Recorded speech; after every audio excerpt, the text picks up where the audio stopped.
बिस्मिल्लाहिर्रहमानिर्रहीम। अस्सलाम वालेकुम। कैसे हैं सब लोग? उम्मीद करता हूँ सब लोग खैरियत से होंगे।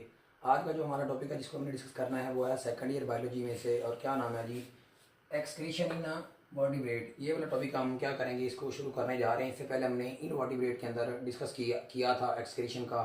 उसकी अगर हम समरी देखें तो सबसे पहले इन वर्टिब्रेट की बात करते हैं। तो कौन से इन वर्टिब्रेट थे जिनके अंदर पहला एक्सक्रीटरी स्ट्रक्चर आया था, वो हमने बात की थी।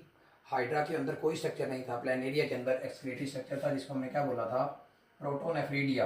ये वो पहले जानदार थे जिनके अंदर कोई एक्सक्रीटरी स्ट्रक्चर मौजूद था, जो अपने एक्सक्रीशन का प्रोसेस इस प्रोटोनेफ्रीडिया के जरिए करते थे। किस तरह से करते थे, अगर डिटेल वीडियो में अगर आप लोगों ने इसको नहीं देखा तो उस वीडियो का लिंक इस वीडियो की डिस्क्रिप्शन में मौजूद है, आप उसको देख सकते हैं। उसके बाद इनवर्टिब्रेट के अंदर ही थोड़ा सा एडवांस स्ट्रक्चर बन गया क्या नाम था उसका, मेटानेफ्रीडिया। ये किसके अंदर था, ये हमने पढ़ा था किसके अंदर भला, ये हमने अर्थवॉर्म के अंदर देखा था। उस वीडियो का भी लिंक इसकी डिस्क्रिप्शन में मौजूद है। अगर आपने ये नहीं देखा या इस की वर्किंग नहीं देखी तो आप वो वीडियो देख सकते हैं, तो आप इंशाल्लाह कंप्लीट समझ लग जाएगी।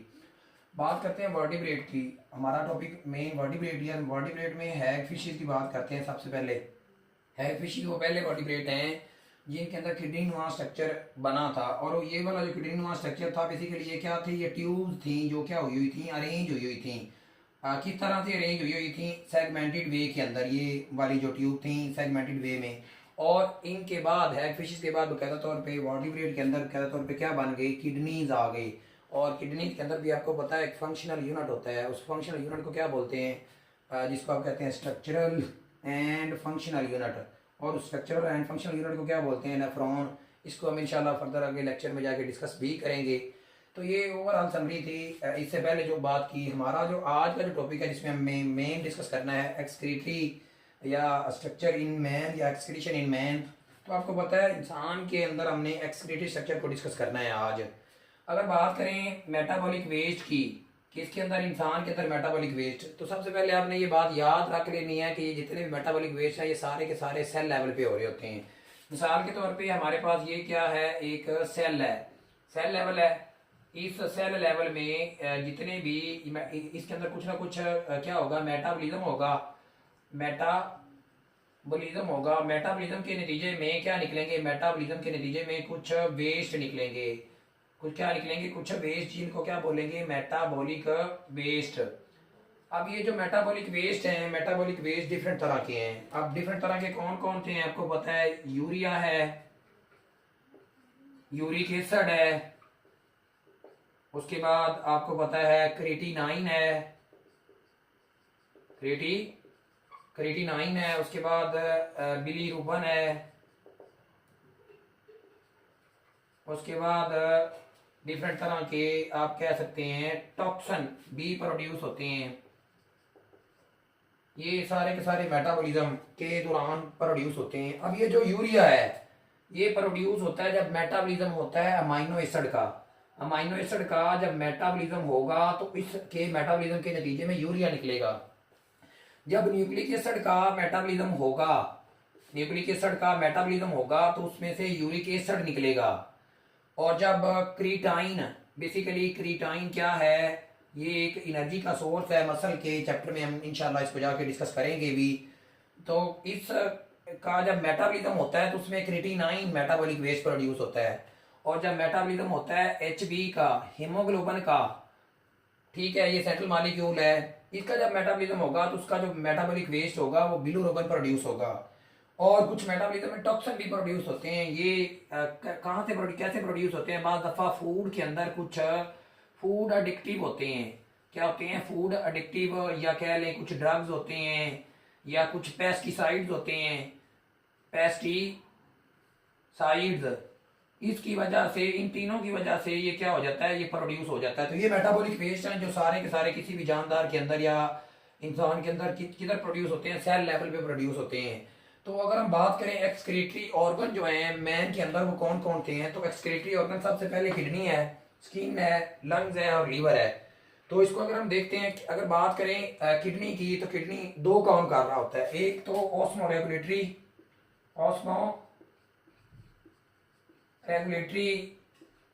फंक्शन परफॉर्म कर रहा होता है, और दूसरा क्या कर रहा होता है, दूसरा ये एक्सक्रीटरी फंक्शन भी क्या कर रहा होता है, परफॉर्म कर रहा होता है।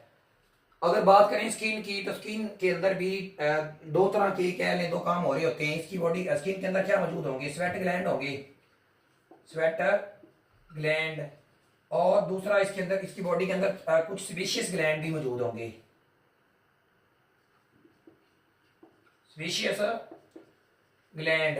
अब ये जो स्वेट ग्लैंड है ये क्या करेंगे, स्वेट ग्लैंड बेसिकली प्रोड्यूस करते हैं, स्वेट प्रोड्यूस करते हैं। इसके अंदर क्या चीज मौजूद होती है, वाटर होता है या कुछ साल्ट के पार्टिकल होते हैं, और ये काम करेगा बॉडी को, आप कह लें स्वेट ग्लैंड थर्मो रेगुलेशन में हेल्प आउट करेंगे। स्पीशियस ग्लैंड क्या प्रोड्यूस करेंगे, बेसिकली ये सीबम प्रोड्यूस करेंगे या ऑयल की सेक्रेशन, ऑयली सेक्रेशन करेंगे, या क्या बोलेंगे इसको आप, सीबम कह लें, सीबम, या वो क्या होगा, लिपिड की सेक्रेशन होगी जिसको आप ऑयल भी बोल सकते हैं, ऑयली सेक्रेशन करेंगे।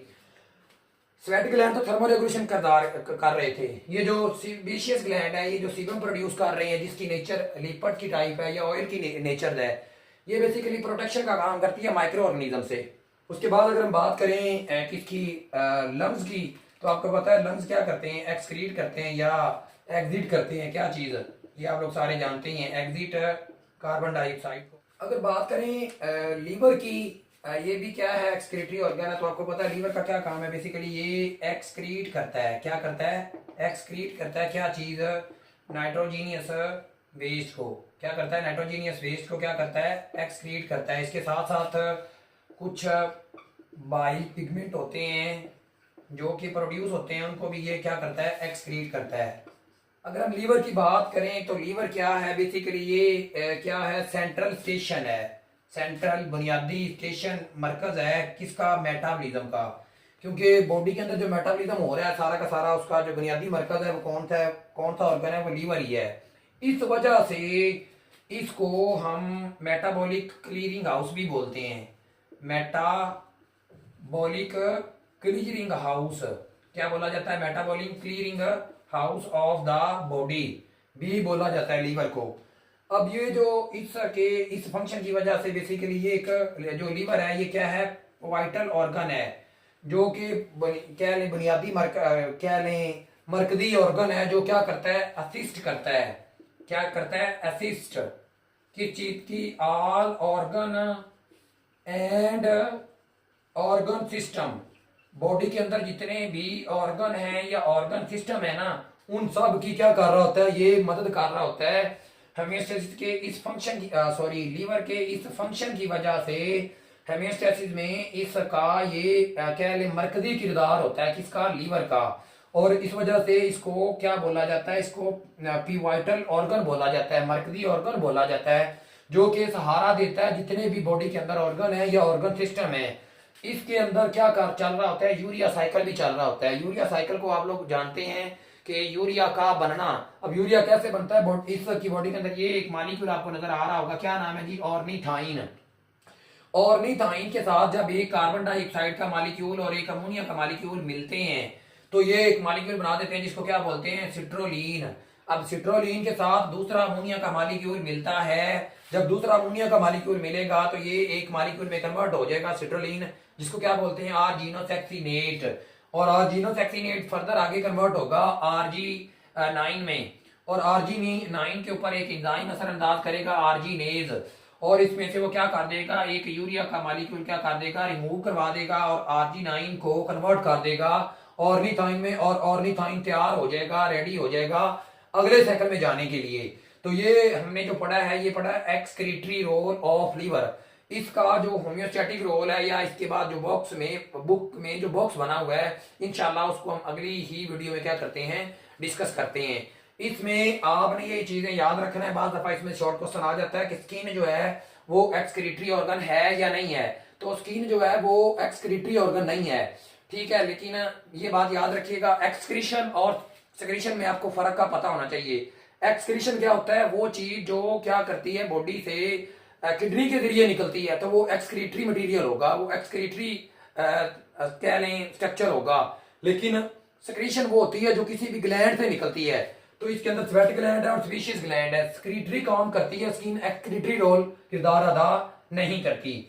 और इसके बाद ये जो इंसान के अंदर मेटाबॉलिक वेस्ट हैं, कौन कौन से हैं, किस किस के मेटाबॉलिज्म से ये प्रोड्यूस होते हैं, ये सारे पॉइंट जो हैं आप लोगों ने अच्छे तरीके से याद रखने हैं। और यूरिया साइकिल जो है ये 2 नंबर के शॉर्ट के लिए बहुत इंपॉर्टेंट है। तो उम्मीद करता हूँ आपने लेक्चर को बड़े ध्यान से सुना होगा। अगर कोई क्वेश्चन हो तो कमेंट सेक्शन में पूछ सकते हैं। अस्सलाम वालेकुम।